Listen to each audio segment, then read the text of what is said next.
Mae'r ddrama gyntaf, mae'n I raddau yn hunan gofiannol iawn. Felly mae Neirin a'r cymeriadau eraill sy'n seiliedig yn reiddiol ar yn ffrindiau. Mae Neirin wedi bod na ers diwedd llwyth mewn ffordd yn gysgod y hopeth wedi wneud. A oedd na ran ohono yn y blynyddoedd oedd yn dilyn wedi wastad meddwl bydde fe'n rili ddiddorol mynd nôl at y cymeriadau yna. O'n i ddim wedi rhannu hwnna gyda Arwel hyd yn oed. Nes! Tair blynedd nôl eto, I fi fwrw mewn I Arwel yn chapter, ac erbyn hynny, o'n i wedi, oedd partner dy fi, o'n i wedi mabwysiadu 2 o fechgyn bach.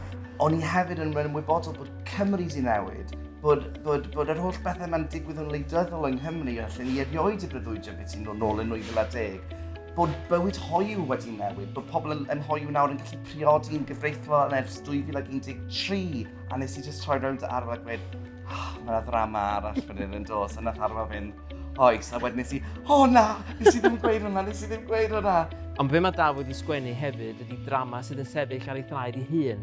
Felly dydy ddim yn drama lle mae rhaid I bobl fod wedi gweld llwyth. Falle bod y bobl sydd wedi gweld llwyth yn cael profiad chydig bach yn wahanol, ond yn sicr be mae Daf wedi sgwennu ydy drama yn ddi hun hefyd, sydd yn deud rhywbeth am Gymru heddiw, sydd yn gweithio gyda'r un cymeriadau ac oedd Daf wedi creu yn llwyth.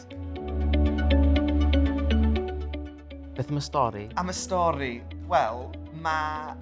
Dim spoilers? Mae Aneirin erbyn hyn wedi ffindo partner.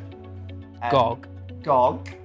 Ie, oedd eisiau ehangu'r acenion. Amrywiaeth.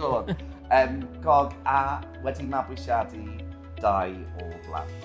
Mae'n stori am hynny, ond ar yr un pryd, mae'n fwy na hynny. Dyna'n ffordd ni fewn, achos unwaith eto, cyfrif fel Aneirin, mae'n teimlo falle bod e wedi wynebu ei ddwganod fel petai erbyn diwedd y ddrama gyntaf, ond... Yn ôl, a'i frathu fo ar y pen ôl. Ie, mond megis dechrau oedd hwnna. Mae'r gair llwyth ar yr un cyntaf'n sôn am llwyth hoyw, llwyth Cymraeg a llwyth y ffrindiau. Erbyn hyn mae'r llwyth wedi troi yn dylwyth.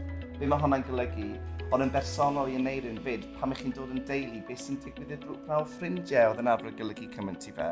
O'n I mor excited I feddwl bod gair tylwyth a llwyth, ys I, mae hwnna'n briliant ydw e. Chos bod llwyth a tylwyth yn rhan o'r gair. Oedd hi'n teimlo fel teitl yn clymu'r ddwy drama at ei gilydd.